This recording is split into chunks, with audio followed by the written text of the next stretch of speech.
Welcome back to Unone. I have a guest with me who feels like an old friend. I've asked him for lots of advice and insight over the years, but this is our first time actually talking face to face.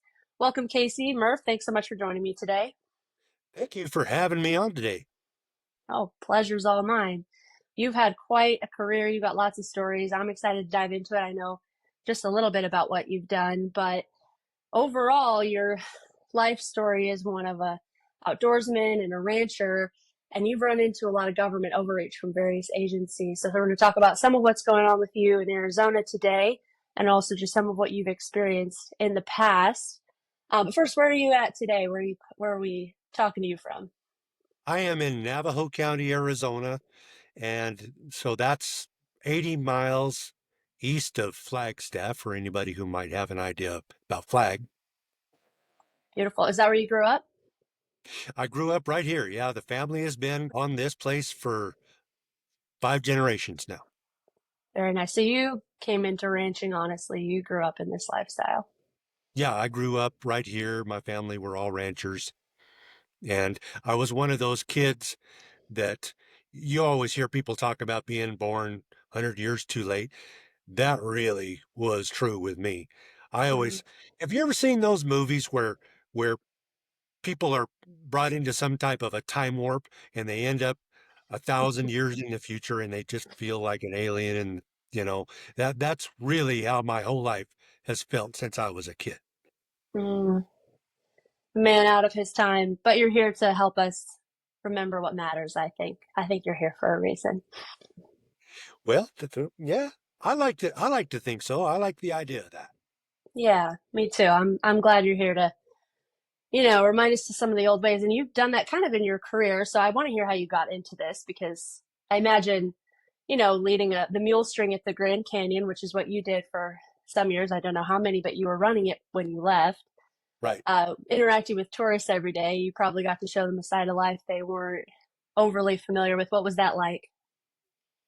Oh, well, the Grand Canyon has a lot of people from all over the world.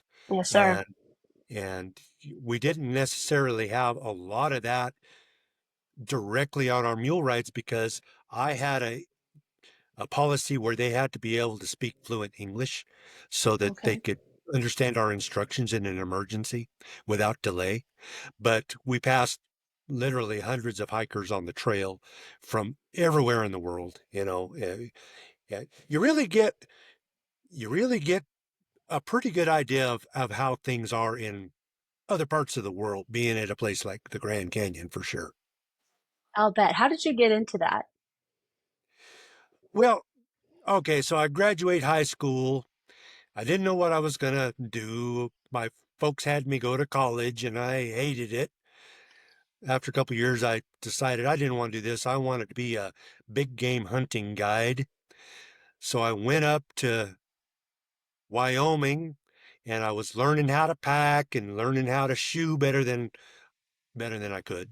And I happened to be up there when there was a big fire in 1988, and I was offered a job helping to pack supplies to a fire camp up on the Montana-Wyoming border. And I learned how to pack really well, and I found out you can kind of do this stuff for a job. And so I decided that's what I want to do for a job. And then when that job was over, I was back in Arizona and I had taken a job at Babbitt's Ranch and in the fall wagon. And when that deal was over, a friend of mine from the Babbitt Ranch helped me get a job as a packer at Grand Canyon. That was in 1989. Wow. And I worked at the Grand Canyon as a packer off and on. It was not the kind of place where if you left you could never come back. As long as you were in good with the boss, you could always come back. Matter of fact, he kind of encouraged people to do that before they started getting burned out and yelling at hikers, you know. And so I would do that for a while, and then I would go to New Mexico and guide hunters, and then I would come back to the canyon and help them catch up on. We had to pack hay down to the bottom, and help them catch up on hay in the hay barn and get that done. And then I would leave and go work on a ranch somewhere. And that was the pattern for 20 years. And yeah, I left I left in the 90s to try to go back to school and uh, get get some range management education since I had quit school, and that was where I ended up meeting the woman that became my now ex-wife, and she's now a big shot in range. She's in charge of the entire southwestern range management for NRCS. Uh, after that blew up, I tried the Border Patrol. That didn't work out. Ended up the boss at the Grand Canyon was going to retire, and I thought it was time that I got a job that was going to have some security. And so I went for that job and I got it. And so I ran the Grand Canyon for several years. And during that time, we started getting a lot more hostility from a Mm. certain segment of the population. There were a lot of people that did not want to share that trail with us. And I decided it must be my purpose to try to save that Grand Canyon mule operation. And so, boy, I did. And I ended up picking a great big fight with the Forest Service about it when they tried to eliminate the mule rides. And they they kind of pulled some dirty tricks on me and got me thrown out of there. Mm. But I'd like to think that I helped hold on to just a part of it. I mean, it's only a shadow of what it used to be. It was cut by 75%, but it's still there. And I like to think that I helped do that because they really were trying to just completely get rid of it. Why would they want to get rid of it? I feel like Well, the mule rides are such an iconic part of the Grand Canyon and the experience and the history and culture of that place. Why was there this entity hell bent on kicking you guys out?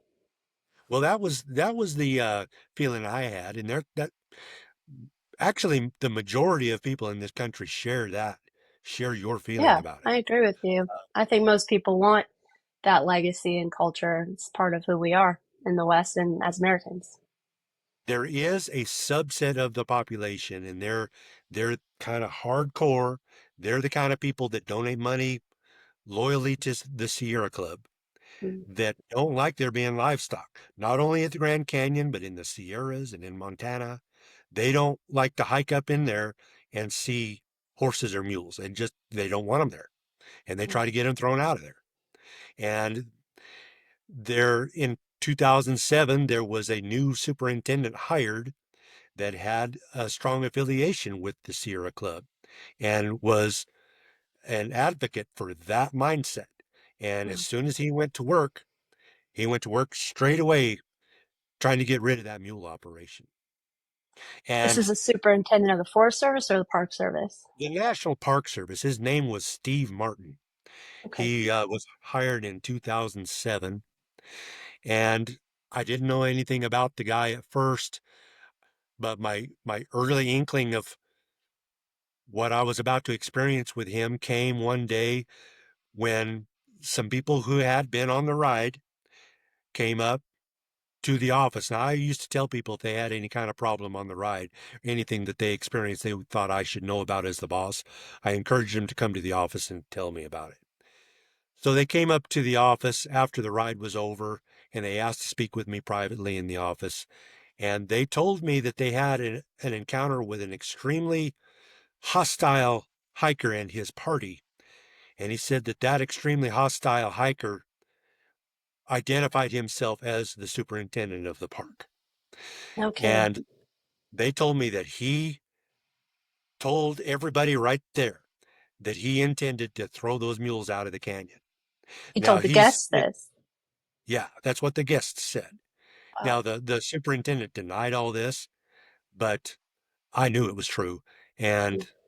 so I went to work trying to spread the word. Yeah, I went to a certain publication, and I probably shouldn't mention the publication, but they're a big horse advocate, a horse publication, right? Mm. And I sent a letter to their editor, and I said, you should probably know that this superintendent's trying to do away with these mule rides. And the editor of that publication, unfortunately, just sent a copy of the email I had sent him straight to the Park Service. And so they went after me, and they used kind of a dirty way of getting me out of there. They brought in a guy that accused me of abusing the mules and all kinds of stupid stuff that they later had to give up on. But it was all it took to it was all they needed to get me out of there. I went to the company that I was working for, the concessionaire, Mhm. and I said, "You're going to have to either back me up here, or I'm going to quit, because I've received several awards for manager of the year already." I said, "You're going to have to back me up," and they wouldn't do it, so I quit. Mm. Yeah, because you're working for a concessionaire who has a contract with the Park Service. Is that how it works? You're That's not right. directly working for the Park Service. That's right. Okay. Yeah. It was a concessionaire that used to be called Fred Harvey. It was a company that originally came to Arizona way before statehood, Mm. and it's not Fred Harvey anymore, but that's what it was when I came there. And after you left, sounds like that operation was not long. They didn't have a lot of time Yeah. left. Yeah, after Mm. I left, the National Park Service there at Grand Canyon put out a notice that they were unable to keep up with the trail maintenance and that the mules were the cause of the problem. Mm. And so they put out this great big thing, and they had a public input deal, but they had already made their mind up before that, and I knew that because they had told me that. Right. But before I'd ever left, they told me that they intended to throw those mules out on behalf of the hikers who didn't want to share the trail. Mm. One So thing about strange. living up there with them is, Mhm. it's a small community, and you end up at barbecues and stuff, and over beers, people tell you the truth. You get a Mm. couple beers in some of those Park Service guys, and they tell you the truth. And so I knew what was up. It Yeah. was a lot different than what the public relations statements were, but I knew what was up. They told me. What did they say? Because I know a lot of Park Service employees don't always agree with the brass, and they might have their own view on things. This is more a management issue a lot of the times. I had a weekly meeting with the supervisor of the National Park Trails. And so he's the guy who's supposed to be in charge of trail maintenance. Suppose I shouldn't name him, but I had a weekly meeting with him, and he told me that they intended to throw the mules off the Bright Angel Trail. And I asked him what the purpose was, and he just flat out told me, because we have too many complaints from hikers. Hmm. It's very interesting how these things get prioritized and ranked, and what kinds of recreation the Park Service approves and what kind of land use the Park Service approves. And it does seem like anything, and we talked about this kind of briefly before we started recording here, it's not just ranching, like you said, anything that has to do with sort of the outdoor lifestyle, the Western way of life, it's frowned upon by a lot of our government agencies, which is strange because I don't think the American public shares that view. Right, right. What do you think about? I mean, I never did the mule ride. I know it's an iconic part of the Grand Canyon experience for many. When you were there, can you just describe for people who didn't ever take a mule ride, what was that program like? What did it mean for guests? What did it mean for you as the person leading it in terms of this area, the cultural meaning of this place with American tourists coming from all over to see such an iconic part of America?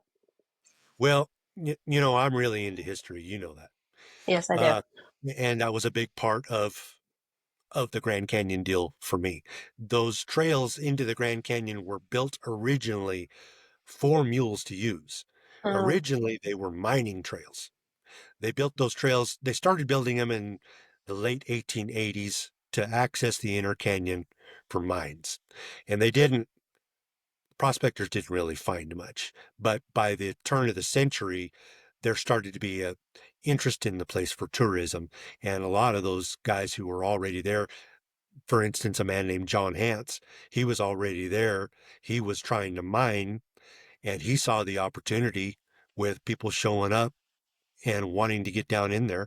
So he started charging people to ride his mules down in there. And that was really where the mule ride started. what And year then was that about? Turn that of the was about century? 1887. Okay. Yeah. And John Hance ended up staying there even after the place became a national park in 1919. As an old man, he was still there. He had started the mule ride and he still was there. The old Fred Harvey Company kept him on the payroll to tell Mm, stories to tourists about the old days. mm, And it really, things really started to change when Theodore Roosevelt came to the Grand Canyon. He wanted to go down inside there and hunt mountain lions. And they hauled him in with on a mule and they brought in, his pack strings and all of his all of the people that were with him, his staff, probably were 30 people, built a great big camp down at the bottom that they called Roosevelt's Camp. And after Roosevelt had spent that time in Grand Canyon, he decided he wanted to make the place into a national park and keep, but I believe he wanted to keep it where people could ride in, pack in, hike in, but but not the kind of thing that the modern Park Service is doing.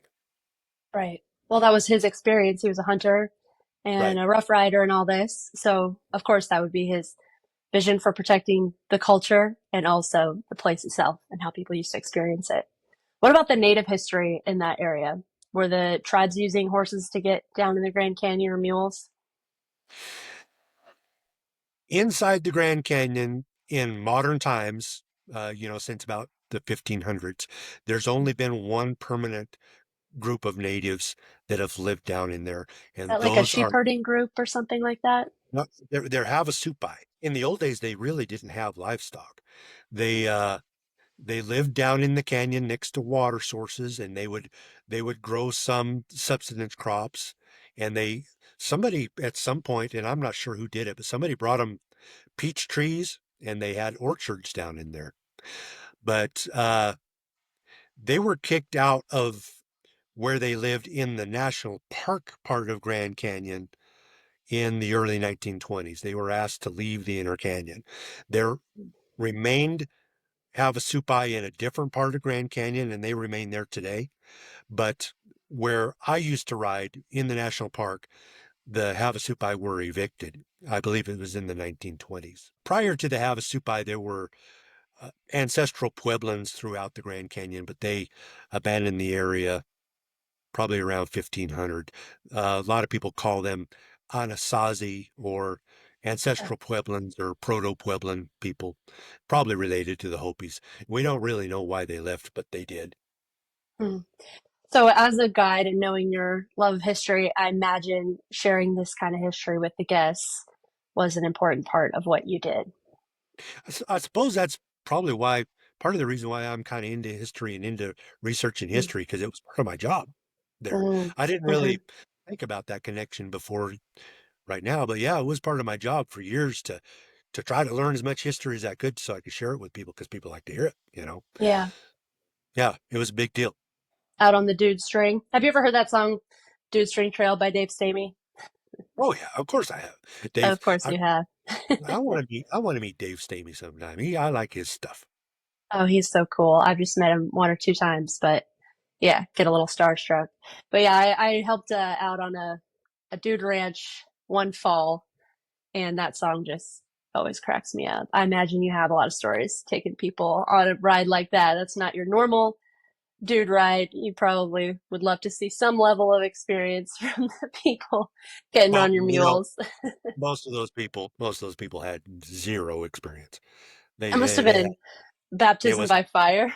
Yeah, it's rough. It's rough on them, Keely. Yeah, It's I rough on those poor people, man. And I used to tell them, and I gave them a speech every day, and I would tell them, if you're here because you think this is the easy way, go get your money back right now, because bet. this is not going to be easy. This is going to be the hardest thing you ever did, and especially in the summertime when it get to be 115 or 120 Oof. degrees in there. It was rough on those old people, and they a lot of them would get sick, and you had to cool them off. But you know what? In 100 years, and I think they still have this record. In 100 years, they never did lose a single one of those riders. Not a Wow. single one. We call them dudes. We never did Yep. lose a dude. Not ever. You know. Hmm. Wow, that's pretty impressive, actually. That's because some of those trails, from what I've seen, they're narrow and rocky. I mean, what was the ride like? How many hours was it? How many miles? What was the trail that you did? The trail is really steep and really rocky and really exposed to some pretty severe terrain in a lot of places. Uh, so when you're going down the Bright Angel Trail with the dudes, you ride down about 4.5 miles to a place called Indian Gardens where the Havasupai used to live. There's Mhm. water there. You get off, offer the mules a drink, give everybody a break, get back on and ride another 5 miles to Phantom Ranch, formerly known as Roosevelt's Camp, where we would stay the night at the bottom of the canyon. Oh, this is a multi-day Right, excursion. Okay. right, right. There used to be a 1 day trip. It's not there anymore. They've gotten rid of it since I Mhm. left. Uh, and it would go down to Indian Garden, take a break, remount and ride another half an hour out to an overlook of what we call the inner gorge. So the last 1,500 feet of descent into the Grand Canyon is in a real steep gorge. And so there would be an overlook where you look down that 1,500 feet and see the river below. And then we would come back to Indian Gardens and take another break and then ride back to the top. It was about 7 hours in the saddle altogether for those people. Now, with the pack strings, we took a different trail. There's another trail called the Kaibab.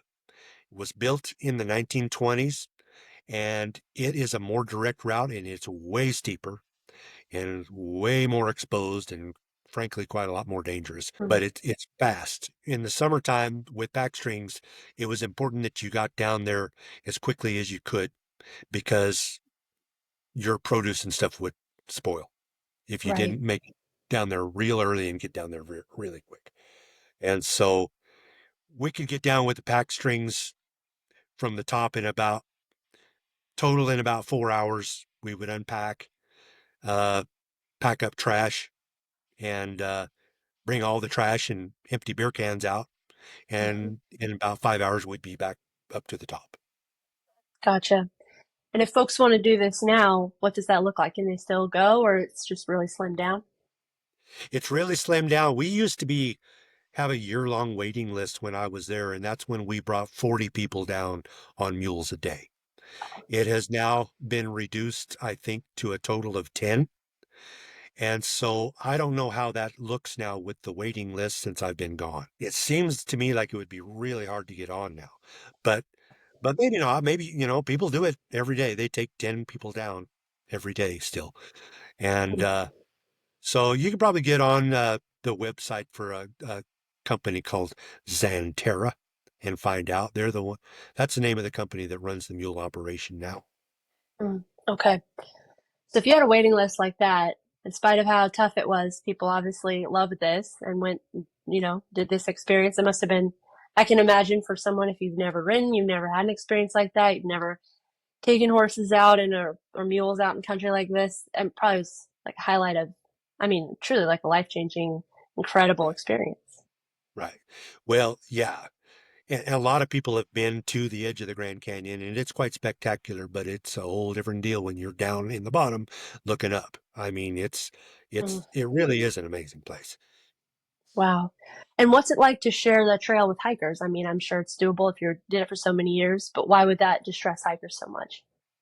I don't know. In the early days, in the late 80s when I came, didn't seem to be a big problem. And then it seemed like we started annoying people Mm, because there were rules there. They had to stop at a place where we directed them and wait for us to pass. mm, That was the rule. And it seemed to make a lot of people really angry. And of course, interesting. a lot of people didn't like dealing with the road apples on the trail and any place where the mules would stop to relieve themselves. That would make Hmm. people.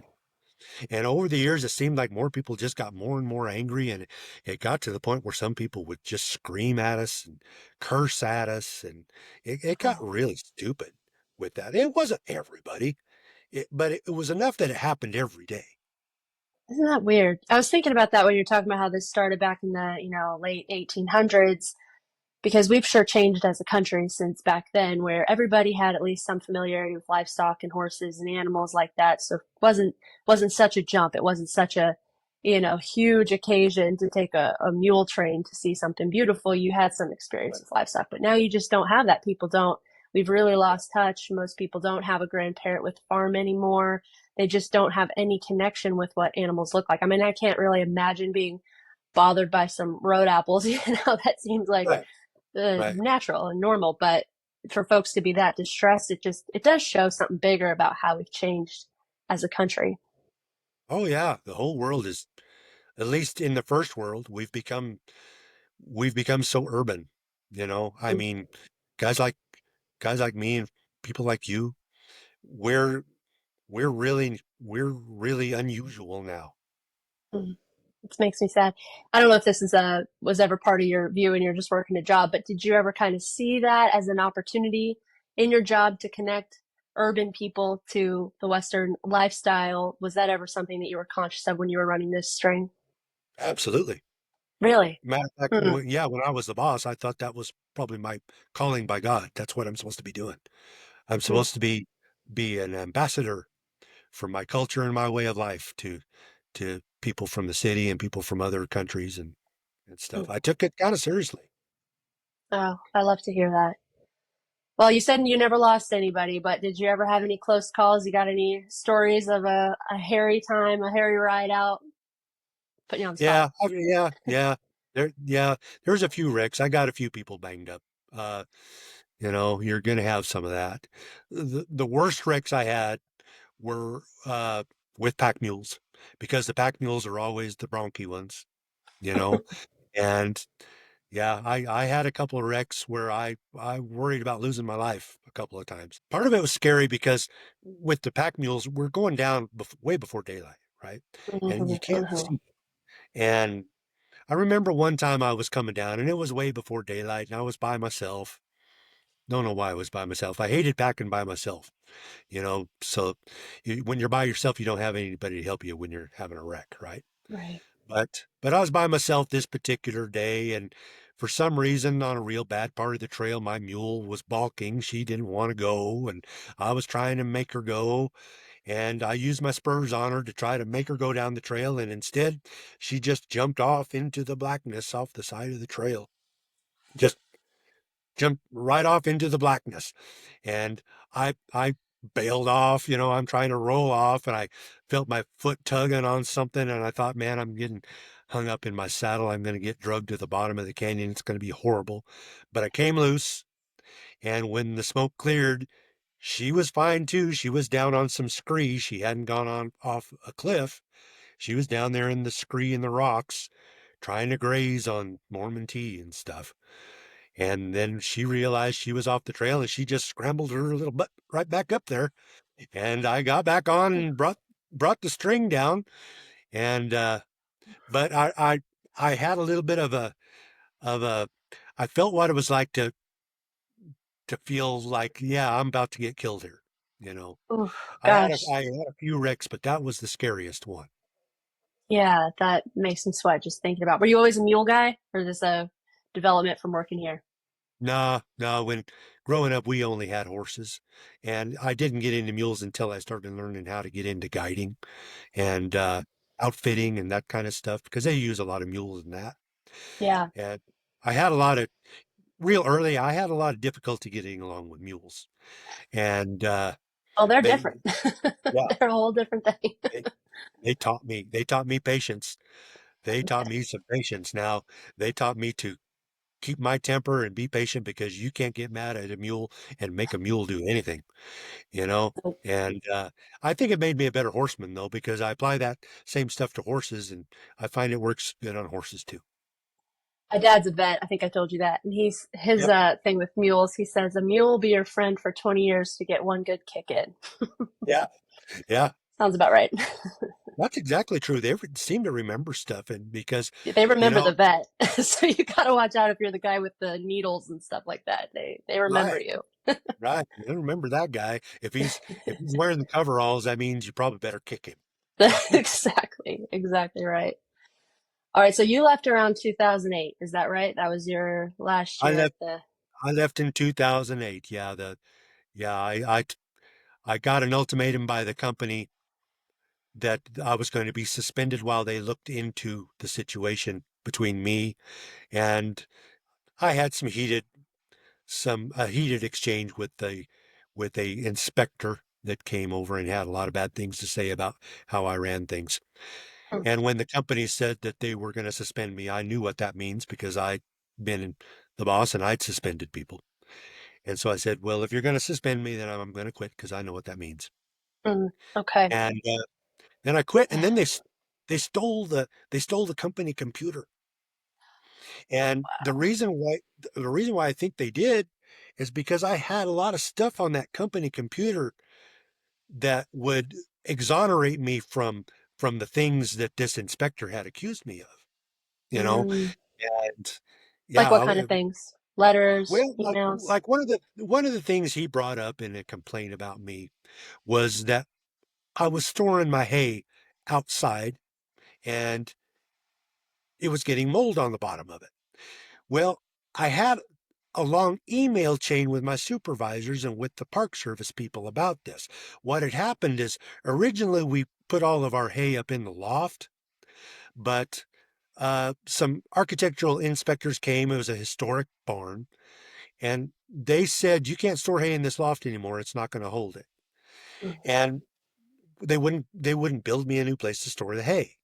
And so I was storing it outside under tarps as best I could with panels around it. And I had all kinds of email back and forth between my supervisors and with the Park Service, begging them to build me some type of a place to store my hay so it wouldn't be getting wet. And they just kept telling me it's a historic area. We can't build new structures in it, and all kinds of reasons why they wouldn't do it. And but then when that inspector came up, the Park Service sent that inspector up. That was one of the first things that he said that I was abusing the mules by not storing the hay properly. So it was that kind of stuff. Right. So yeah. So yeah, as soon as I put in my notice, they stole the computer, the company computer, got rid of all that evidence. If I'd had that computer, I probably would have had a lawsuit. But Right. I have the computer, so it's gone. Is that inspector? I'm guessing he didn't know a lot about horses. He was a backyard horseman kind of a guy, Uh-huh. uh, Okay. kind of a hobby guy, but he was pretty big on himself. And basically, I told you that there were some harsh words between us. And, to detail those harsh words, he had given me a big list of things that he wanted me to do. And they were unreasonable things. And I didn't do them. And he came back in a couple of weeks and he said, well, have you made any progress on these things I asked you to do? I said, I haven't done any of these things. These are unreasonable. He, he said, well, I'm in charge and I told you to do it. And I basically told him, you've got no idea what you're talking about. You don't know anything about bringing livestock into a backcountry place like this. I'm not going to listen to you. The stuff that you're asking me to do, first of all, it's unreasonable. And second of all, most of this stuff's not even possible. What kind of And stuff was he asking you to do? Well, for an example. oh, well, he wanted me to put a water trough every mile on the trail for the mules to have access to. And there's just no way to do that. There's just no possible way to do that. It's the desert. No way to get water there. I mean, you'd have to pack it in on mules. There's just no way you could do this. Yeah, You no, know, it's really good to know. that was one thing he wanted me to do. And there was a lot of stuff. I think I've forgotten most of it. Uh, yeah. But Yeah, unreasonable along those lines. yeah, yeah. Y- Yeah, there was a guy that I had working for me for a while that I didn't really get along with him, and he had a real bad habit of carrying way too big, heavy saddlebags. And he ended up getting a sore on his mule's back, right in the the TL joint. Hmm. Hmm. And so I told him, you need to get rid of those saddlebags. You're soring your mule up. And he refused to do it. So I wrote him up for it. Well, that happened to be just about the time that that inspector that the Park Service sent came and they looked over all of our mules and they found the sore on that mule's back. And then he Mm, said, "You're allowing these mules to get sored up." Well, I had evidence that I had been trying to do something about that, yeah. but all of a sudden that just went away. The Mm. company wouldn't back me up on it. And then of course the work computer disappeared. And, and I was not smart enough about tech. I'm still not smart about tech, but I was not smart enough to know how to back things up, so I still had it. So Yeah, but it kind of, you've given me the impression, and this sounds very familiar to other stories I've written about recently with Park Service, that it's just like these demands and, no sense of negotiating, no sense of trying to hear your side of it, no sense of giving you the benefit of the doubt. It's just, assumed guilty, and more than that, these lists of demands have an end goal. They want you out. So it's not really about animal welfare or the environment. It's about, how do I get you out? And it usually starts with some list, like exactly like you're describing, just seeing it over and over and over again.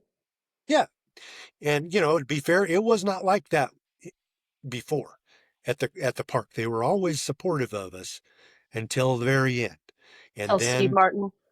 yeah, tell Steve Martin, and Uh-huh. and that's when you know demands on do things that we had to do things that could not be complied with.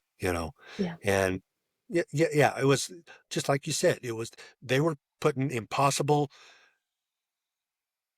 boundaries for me to try to jump that I was never going to be able to jump, and then Right. use that to throw me out. And they wanted to Exactly. throw me out, Keely, mainly because I was very outspoken about it, and I was going to the public. See, that's Hmm. the thing. I was using the bully pulpit, and I had a bully pulpit, and I was using that, and that was why they targeted me. Yeah. Yeah, you're a writer. We'll talk about that a little more. But real quick, I remember you told me a story one time, something to do with, I think, condors and horseshoe mule shoes, something like that. This is something that they use, something about condors being injured. Does this ring a bell? I remember you told me this story. It just really struck me Yeah, as they insane. introduced they introduced California condors into the canyon in the Oh, 1990s. they're not native. They're not they weren't There was an ancient Pleistocene species of condors in there, but they've been gone for 20,000 years. Uh, but that was the basis on what they used for the introduction of the California condors, because they figured, well, we know it's condor habitat. So they introduced them, and then immediately after they introduced them, they started worrying a lot about the condors ingesting lead. And, there's a lot of lead and zinc alloy in the nail on a mule shoe. And so if we ever lost a shoe, or, God forbid we lost a mule, and we didn't lose a lot of them, but we did lose some. If we ever lost a mule off the edge of that canyon somewhere, they told us we had to hike down there and retrieve all those shoes so that the mules wouldn't pull the shoes off of the dead mule's feet and eat the shoe, or pull the nails out and eat the nails. It's just ridiculous. They knew it was ridiculous when they were saying it to me. I could tell by the look on their face. They knew that this was ridiculous. Yeah, condors don't, they're not eating horseshoes. It's Right, absurd. right. Wow. That kind of reminds me of what they're using. I think it's just in California right now to ban lead bullets because they, leach out. But it just, every little rule, somehow it eats away at your rights and your Second Amendment rights in that case. Can't use Right. lead bullets anymore. So yeah, it's always got the same end, and the target is always the same. It's never some billionaire landowner or something like that. It's always somebody to do with the Western lifestyle and this kind of cultural part of American history, which Yeah. in my mind is they don't want those principles of self-reliance and independence and freedom and preserving your rights that the cowboy and that lifestyle kind of typify. And maybe that's not something they want kids to grow up admiring. What else are we to conclude? You Right. know, I mean, because Yes, it's sir. one attack after another.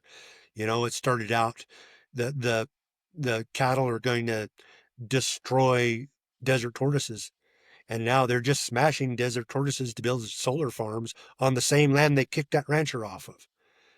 It's That's right. what else can we conclude other than that they just feel that threatened by us somehow and they just want our culture gone. And that leads to the next fight you've been having. I'm sure you've had a few here. I talked to you back in the day. I had a great interview with you when we talked about wilderness designations during the Biden administration, especially that huge 1 million acre wilderness designation in Arizona. And you kind of really explained what that means, what that is, and what they're doing with these wilderness designations, which is keep people off the land. Um, so that's a great interview folks should check out. But lately you've been dealing with, I believe it's your grazing leases, and the government pulling grazing leases for solar projects, renewable projects. Can you give me a little recap of what's going on with you there? Sure can. So in my part of Arizona, we don't have a lot of federal land, but we do have a lot of Arizona state land, and it's checkerboarded with private land. So on my ranch, I rely on a lot of this state land. I wouldn't be able to run enough cows to even be worth my time if I didn't have these state leases. So in 2021, I received a notice from the state of Arizona that a solar utility company had asked to have some of my state leases transferred over to their use for the installation of a solar farm. And at that time, I didn't know very much about solar, other than the fact that I had a couple of wells that ran on solar, Mhm. for my cattle. Uh, so I looked into it. And when I looked at the map of the area that this company was asking for, it was over 30 square miles of land.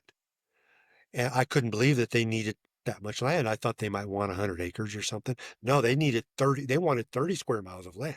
So that was my entire state grazing allotment, as well as a big part of my neighbor's state grazing allotment. And so I started looking into it. I started doing research online, and I found out, yeah, it takes a huge amount of land to make a dent with solar power. It takes about 300 acres of land to provide enough power to supply about 5,000 people. And so I did the math. Well, that means a city like the Phoenix metro area is going to need like 500 square miles of land. And for some reason, they have targeted my part of northern Arizona for a lot of this. And it's just incredibly destructive in my opinion, to tear up that much productive land and wildlife habitat for a power source that seems to be, what's the word here? It doesn't produce enough to be worth the effort. Very inefficient. Yeah. Right. Yeah. Right. And then so I'm doing more research and I'm starting to try to strike up some dialogue with some of the people who are in charge with the Biden administration's Department of Energy. And I was able to get in on a virtual meeting with some of these representatives as a stakeholder. And I asked them, why is it that we're building these big solar installations out on rangelands and wildlife habitat when Phoenix has 500 square miles of parking lot? Seems like a perfect place to put solar panels to me. hmm And the woman who was in charge of that virtual meeting just came out and told me, because that's going to be too inconvenient and not profitable enough for these utility companies that we are working with.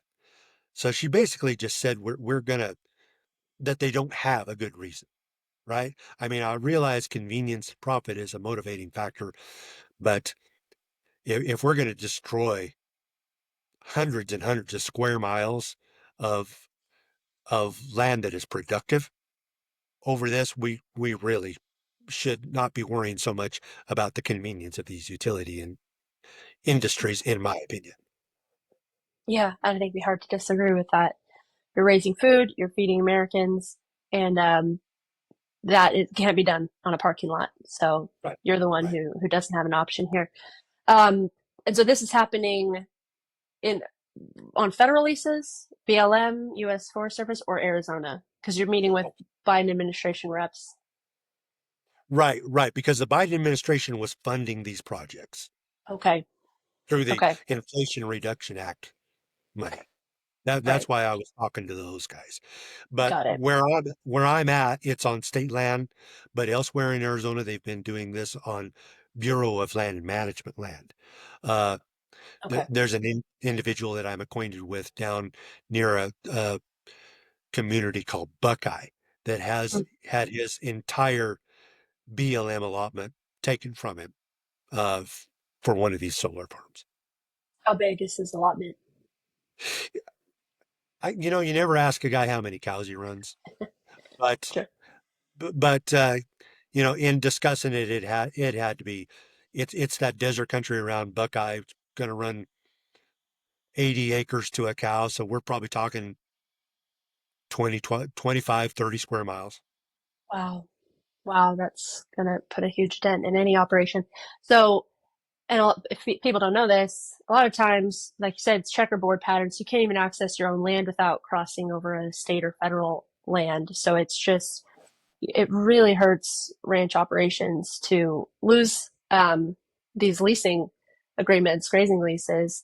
I think it's worth talking about, and I'd love to hear your perspective on this because I know you can speak to it. But people may not understand, well, why do I care about someone's grazing lease on public land? Can you speak to that a bit? Why should Americans care? Because if we're not raising beef on it, it's not really doing any production for the American people. My place is not big, but I feed 100 families with it.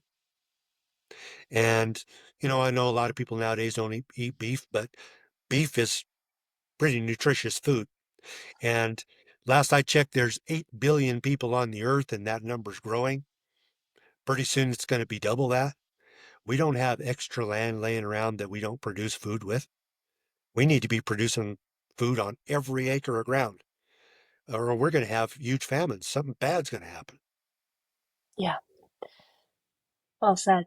Where you're at in Arizona, is it pretty arid? Is this desert? It's high desert. Okay. We're we're between 6 and 9 inches of precipitation here. So it's big, open, high desert country. It's like old John Wayne movies, that kind of area, big red rock Yeah. mesas and open country Yeah. like that. So cattle can graze land they can't put into row crops.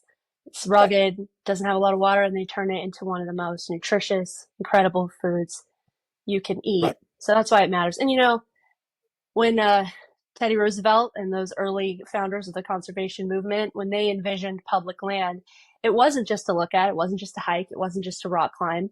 It was to use. It was to use for the good of the American people. Right, And that includes food that we eat. So right. it's for all our benefit that you get oil and gas. And I understand wanting to protect the environment and making tough decisions, but grazing is beneficial to land. Can you speak to that a little bit? I know that's something else that you know a lot Yeah, about. yeah. Multiple use. That is the whole idea. I'm a Yeah. big believer in multiple use. But yeah, we're not only are we growing food for people out here. A cow can eat saltbush. Nothing else can eat a saltbush. A human sure can't eat a saltbush, but a cow turns that saltbush into food, right? So, but not only are we doing that, but we're out here while we're doing it. And there isn't anybody else out here, you know? I can't tell you how many times I have interrupted people who are desecrating native cultural sites, ruins, digging for pottery, you know, things like that, or dumping trash. And, you know, it, on my place, if I wasn't out here, I'm not patting myself on the back. If I wasn't out here, there'd be 22 sections of old mattresses and couches and junk like that laying everywhere out here because there wouldn't be anybody else out here stopping them. And that's proven by the fact that there are some state lands on the edge of places like Phoenix, where they've given up on ranching a long time ago. And on those state lands, that's that land is covered with litter, just absolutely covered with old wrecked cars, like I said, mattresses, garbage. You know, when I'm out here, that's not happening. So in everybody's benefit as well, in my Yeah, opinion. absolutely. You're a steward. This place is in your blood. You care about it, and you can't pay someone to care about land or to know that land when if you were to ever leave, God forbid, that was just generational knowledge of that land lost forever. You can't get that back. And I think we should start thinking about people like yourself and that kind of generational knowledge as a natural resource, the way we think about water and wildlife.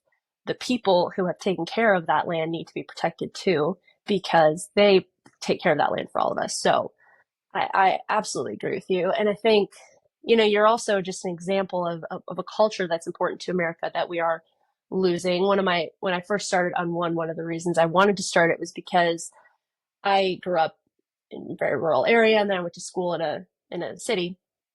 And it was a big culture shock. And I realized a lot of people don't know that folks like yourself still exist and jobs like yours still exist, whether you're guiding a mule string or whether you're a big game hunting guide or whether you're just ranching and taking care of grazing land. People don't know that that's still an option. And I wanted young people to know that they don't have to just work in a cubicle and they don't have to follow that path. There are still a lot of opportunities in the American West. There's still a lot of adventure out here. I don't think it's always in the elite's interest to let young kids know that and to know that there's still a lot of adventure out there. The West isn't one, there's a whole lot of opportunities still. So you're an example of that too, to young people who don't fit the mold.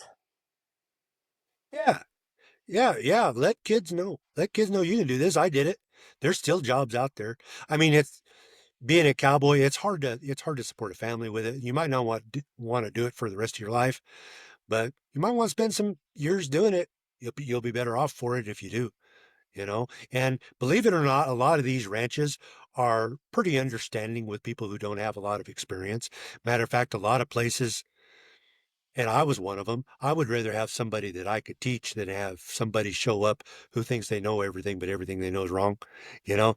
So, and Yeah, yeah, I mean, you don't have to grow up on a ranch.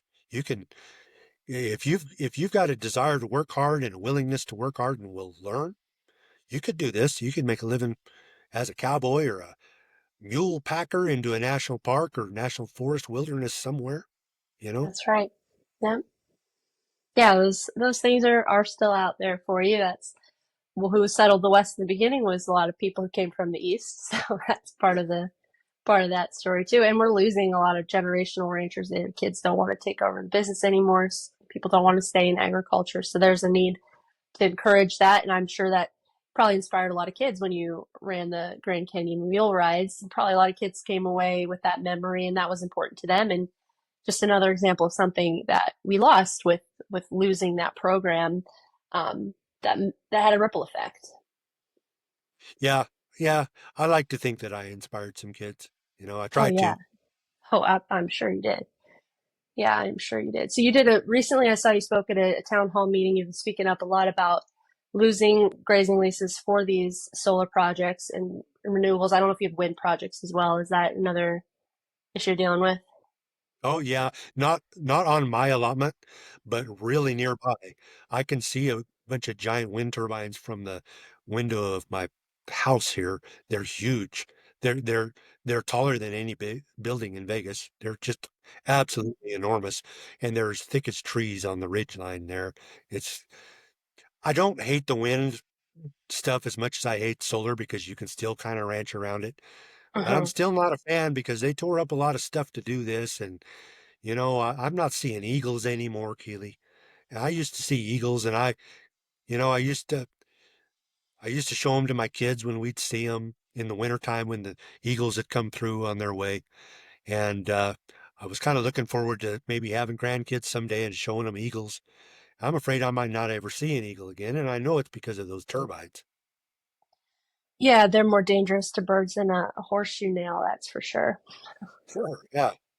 Yeah. Yeah. I have one more question I want to ask you because I saw you post about this recently, and this is in the news right now. Trump administration, Republicans, they're looking to sell some public land. I think it's in Nevada and maybe Idaho. I don't remember off the top, but sell some federal land. What's your take on that? I mean, because you're a conservationist and a multi-use proponent. But what do you think about selling off some of these land holdings? I don't like it. Now, I used to be on board with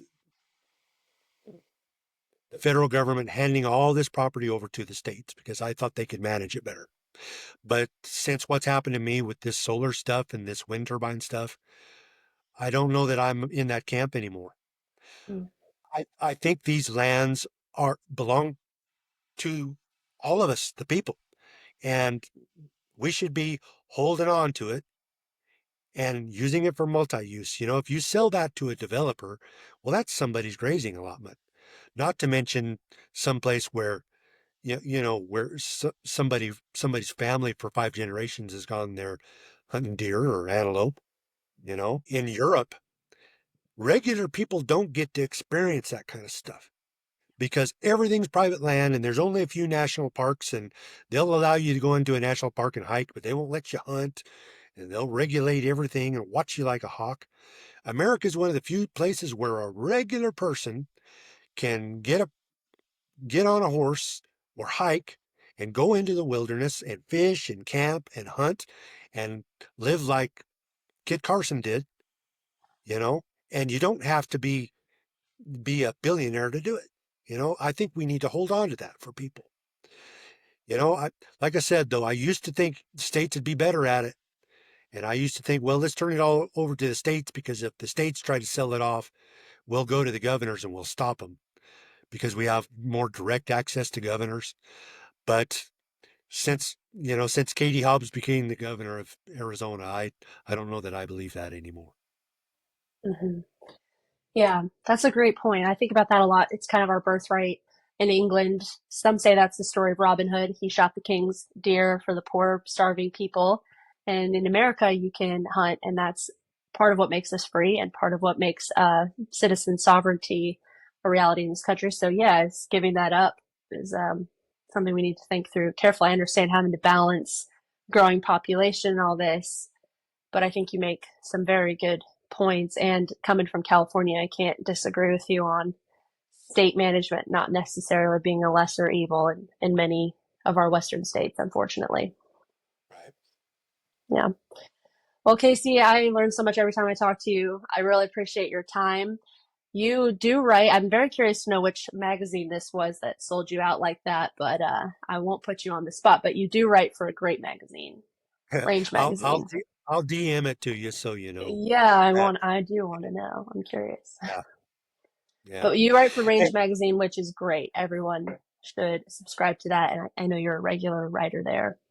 yeah, every few months I'll contribute something, and then I get behind, and CJ, the editor there, sends me a nasty email saying, "When are you going to get something from my magazine here?" And so then I have to go to work and come up with You're something in else to demand. send. Yeah. Well, I appreciate it. But before I go, Keely, Yes, sir. I want to tell you how proud I am of you for Oh, all that you did to help the mods in South Dakota oh, thank you, because sir. you were you were a major part of that. And I think you know that, but I'm not sure you know that. And so I just wanted to tell you that was a good job. That was a good thing you did help getting the word out because I know you helped get the word all the way to the top on that. Well, thank you. I know a lot of people are involved, but that means a lot coming from you. Thank you so much for saying that, Casey. I truly appreciate that. I'm glad the right thing happened. They didn't deserve that situation um, to begin with, and you don't deserve what you've dealt with. But I'm thankful you're a voice, and you've been such a leader. And you're my favorite person to follow on X. So remind me your X handle again, just Casey Murph. Casey Murph, yeah, just Okay, if you search Casey Murph, you'll find me. that's right. And you are a very good follow. You got history, all kinds of stuff. Everybody should follow you. I learn a lot, just like I learned in this conversation. I hope we could do it again. But thank you so much, Casey. Really appreciate your time. Thank you, and I'll talk to you soon, Keely. Yes, sir. Talk soon. Adios.